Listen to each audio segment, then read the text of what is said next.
Hey guys, it's your buddy Rome.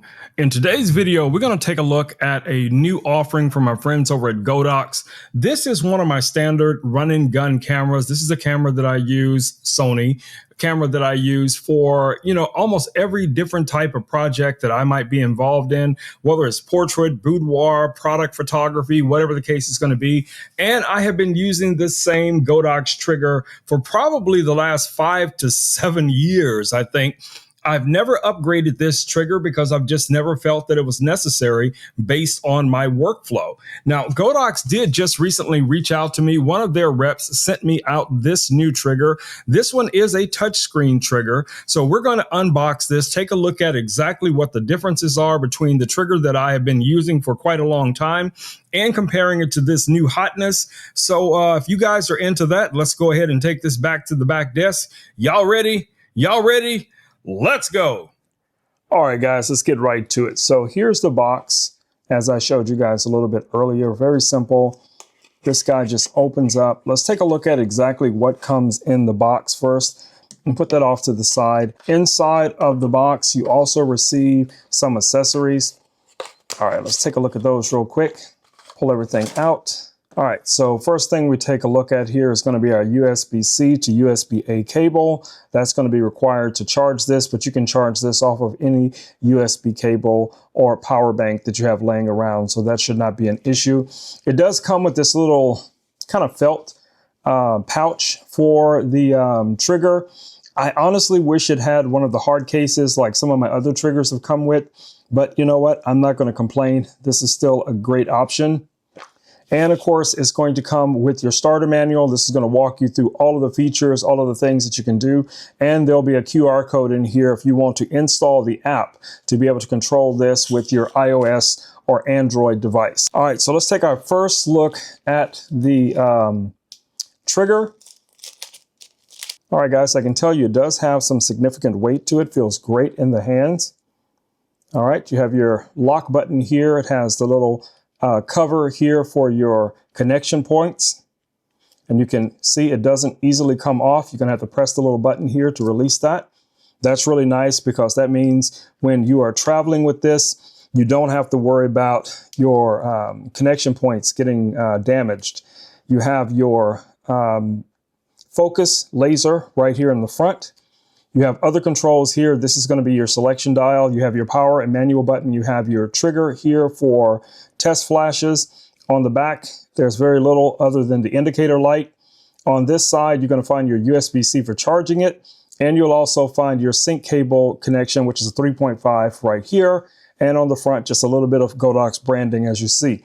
Now, of course, the touchscreen is where the big features are all supposed to be able to be controlled. So let's compare that quickly to my older trigger, as you guys can see here. Now the screen size is bigger. Now this controller does require AA batteries in order to be able to power it, where this one has an internal battery. And trust me, guys, I love that. If you've ever been on location and those batteries go out and you're running around looking for your camera bag, trying to find replacement batteries, it is a headache. All right, so let's turn this guy on for the first time. We're just going to press this little button right here and wait for it to power up. This wheel will allow us to switch between the different groups. So if you have group A, group B, or group C, you'll be able to switch easily through those groups. And you can add groups by just going in here. So if you wanted to add a D and an E or F or whatever it is, you'd be able to do that as well. And then you can swipe back over and now you have access to all of those additional groups. Now, as far as your settings,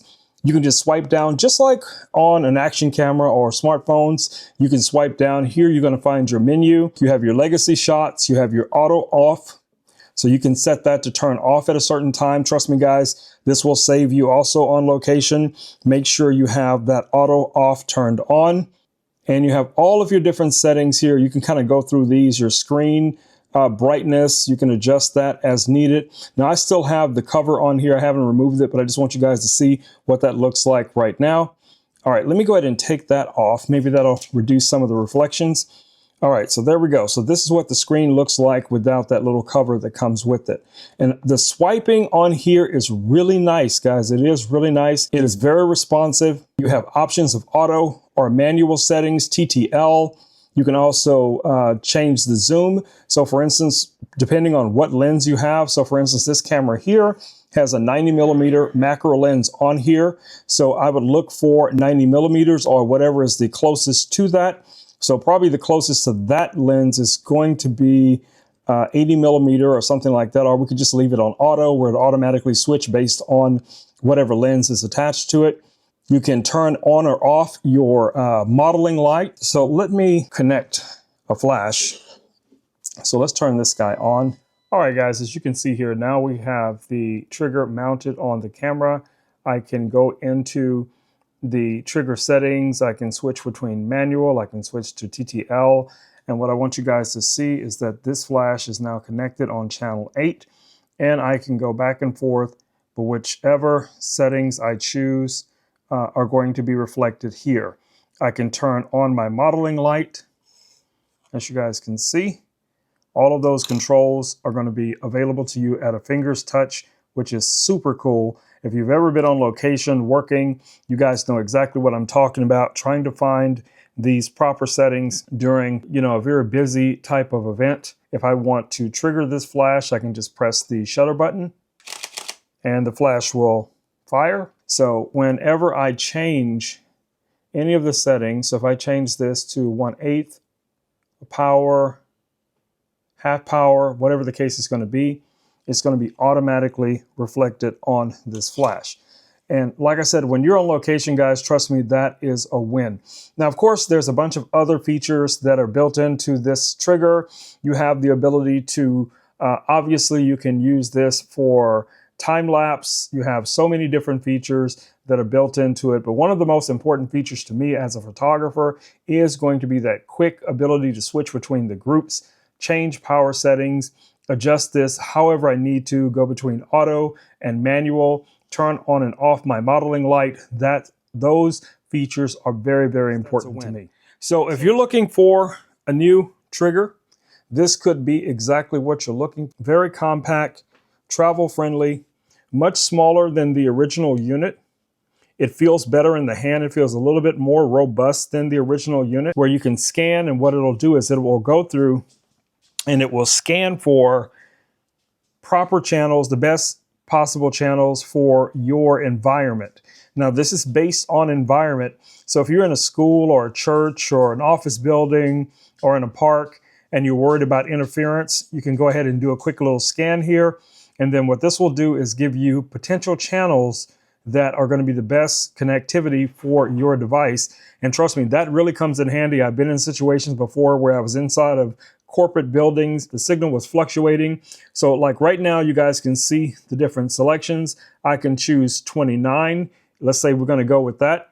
And then I can swipe over. Now what I can do is I can go into my camera flash here and I can change the channel to 29. And now this should still be able to, as you see, fire the flash. Okay.